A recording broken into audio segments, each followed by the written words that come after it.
सादर नमस्कार। आज की इस अभिव्यक्ति में मैं अपना व्यक्तिगत अनुभव साझा करना चाहती हूँ। अभी कुछ दिन पहले प्रतिपक्ष के एक नेता का वक्तव्य मैंने सुना, जिसमें वो बहुत भावपूर्ण अभिव्यक्ति दे रहे थे। उनकी वो अभिव्यक्ति शिक्षा जगत को लेकर थी और शिक्षा जगत में जो अव्यवस्था है, जो भ्रष्टाचार है, उस पर बड़े भावपूर्ण प्रश्न चिन्ह उन्होंने लगाए, जिसे सुनकर मुझे प्रेरणा मिली कि मुझे भी अपनी अभिव्यक्ति प्रस्तुत करनी चाहिए। एक आम आदमी मशक्कत से इतनी कठिनाइयों को झेलकर अपने बच्चे की शिक्षा अर्जन के लिए आर्थिक व्यवस्थाएं करता है। और वो आर्थिक व्यवस्थाएं क्यों होती हैं, कैसे होती हैं, ये अपने आप में बड़े यक्ष प्रश्न हैं, जिनके उत्तर की तलाश अगर की जाए तो ये कार्य कुछ हनुमान जी के समुद्र लांघने जैसा जटिल होगा, जिसके मार्ग में अनेकों दानव पिशाच टकराते हैं। लेकिन ये कार्य सफल तभी हो पाता है जब शिक्षक रूपी जामवंत प्रेरणा देते हैं और उस प्रेरणा के रास्ते से शिक्षा अर्जन करनी सरल हो जाती है। शिक्षा ज्ञान को पिरोती है, शिक्षा अज्ञानता को धोती है। स्वाति नक्षत्र की जब पहली बूंद गिरे सीप में तो शिक्षा बनती मोती है। शिक्षा व्यक्ति के सर्वांगीण विकास के लिए बहुत जरूरी है।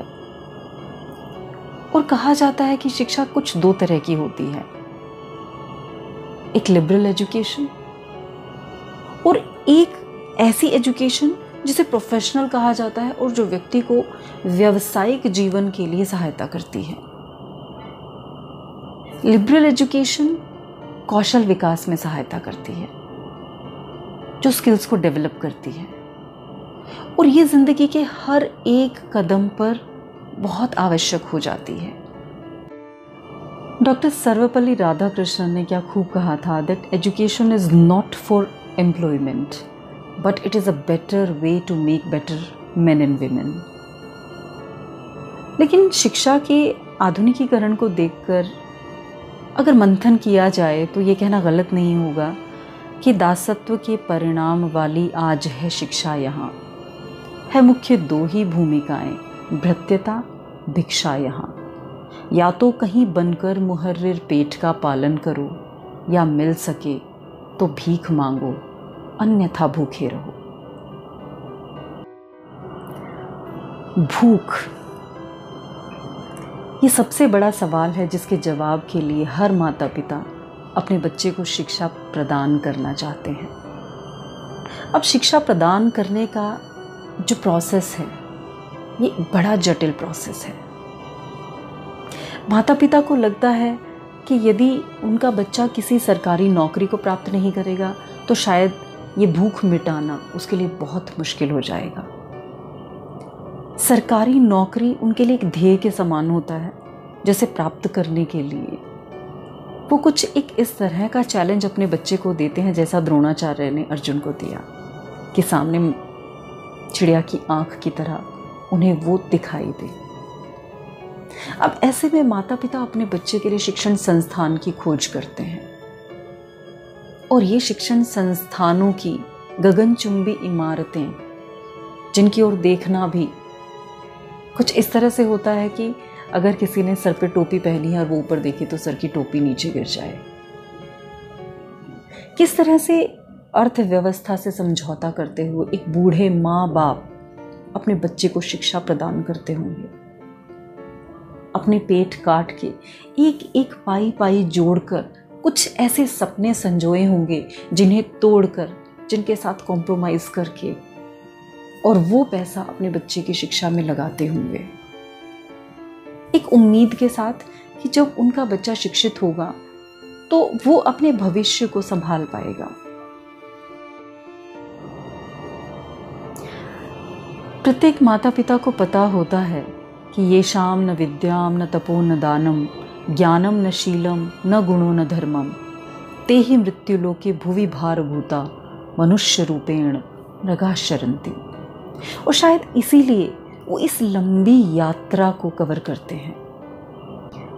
ये लंबी यात्रा इतनी सरल नहीं होती, इसमें इतनी सारे विघ्न और बाधाएं होती हैं जिनको पार करना शायद एक शिक्षार्थी के लिए भी आसान नहीं होता और उसके माता पिता के लिए भी उतना ही मुश्किल होता है। अब ऐसे में एक वर्ग प्रकट होता है जिसे रचनात्मक वर्ग कहा जा सकता है, जिसे साठ गांठ का सामाजिक वर्ग कहा जा सकता है। अब यहाँ पर मैं साठ गांठ का सामाजिक वर्ग बोल रही हूँ, राजनीतिक वर्ग नहीं बोल रही हूँ। राजनीतिक इसलिए नहीं क्योंकि राजनीति आज इस सामाजिक वर्ग का अभिन्न हिस्सा बन चुकी है। यहां से प्रारंभ होता है भ्रष्टाचार, और भ्रष्टाचार भी कुछ इस तरह का जिसमें नौकरी पाने को लेकर एक होड़ सी लगी होती है। जिन व्यक्तियों के पास उच्च पदाधिकारियों के साथ लिंक होते हैं, राजनीतिज्ञों के पास उठ बैठ होती है, जानकारियां होती हैं, परिचय होते हैं, उन्हें सरकारी नौकरियां प्राप्त करना उतना ही सरल और सहज हो जाता है। अब आप सब इस पर प्रश्न उठाएंगे कि ये तो एक प्रोसेस है, ये प्रोसेस फॉलो करने के बाद ही किसी को नौकरी प्राप्त होती है। मैं सहमत हूं आपकी इस बात से, मैं क्षमा प्रार्थी हूं, लेकिन अभी रिसेंटली NTA ने जो एग्ज़ाम कंडक्ट किए और उसके बाद एग्ज़ाम्स को कैंसिल किया गया, तो वो सब देखकर तो ऐसा ही प्रतीत होता है। नीट एग्ज़ाम में लाखों अब परीक्षार्थी बैठे और उसके बाद पता चलता है कि प्रश्न पत्र लीक हो जाता है। ये लीक होने का कल्चर कहाँ से शुरू हुआ, कैसे शुरू हुआ और क्यों शुरू हुआ? ऐसे कुछ लोग जो व्यवस्था का अभिन्न हिस्सा होते हैं, तो वो व्यवस्था से फ़ायदा उठाना जानते हैं। दोषारोपण सरकार पर लगता है। हालांकि मेरा कोई व्यक्तिगत किसी भी सरकार पर कोई टिप्पणी नहीं है। मैं किसी राजनीतिक पक्ष का ना तो फेवर कर रही हूं, ना ही मैं किसी के अगेंस्ट हूं, क्योंकि ये अनुभव अंदर तक दर्द पैदा करता है, एक टीस जगाता है। पता चलता है कि कुछ ऐसे लोग होते हैं जो एक क्वेश्चन पेपर के लिए 2-2, 3-3 करोड़ रुपए लेते हैं। अब जो वर्ग ये सब दे पाता है उसे साठ गांठ का सामाजिक वर्ग मैंने कहा। जो वर्ग नहीं दे पाता है, जो पूरा साल मेहनत करता है, उन गगनचुंबी इमारतों में जाकर इतनी भारी भरकम फीस देकर अपनी शिक्षा प्राप्त करता है, अपने आप को योग्य बनाता है, ऐसा वर्ग जब उस परीक्षा में बैठने के बाद भी उस परीक्षा में उत्तीर्ण नहीं हो पाता, वो दर्द, वो तकलीफ उस बच्चे को आत्महत्या करने पर मजबूर करती है। और शायद आत्महत्या के जितने भी कारण अब बढ़ते जा रहे हैं, जितने भी केसेस बढ़ते जा रहे हैं, आंकड़े हर साल बढ़ते जा रहे हैं, उनके पीछे के कारण यही होंगे। क्या कोई इस विषय में सोच पा रहा है? और अगर कोई सोच पा रहा है तो क्या उस सोचने के उस एक कदम से बढ़कर क्या इस पर कोई एक्शन लिया जा रहा है? और अगर एक्शन लिया जा रहा है तो वो क्या? आज हमने राम मंदिर तो बना लिया, लेकिन राम राज्य स्थापित करना अभी भी बाकी है। अगर राम राज्य होता तो ये भ्रष्टाचार नहीं होता। उच्च अधिकारी अपने उस स्थान का, अपने उस पद का नाजायज फायदा नहीं उठाते। लेकिन पानी में रहकर मगर से बैर कौन करे? शिक्षा में आई हुई इन सभी अव्यवस्थाओं को व्यवस्थित कौन करे?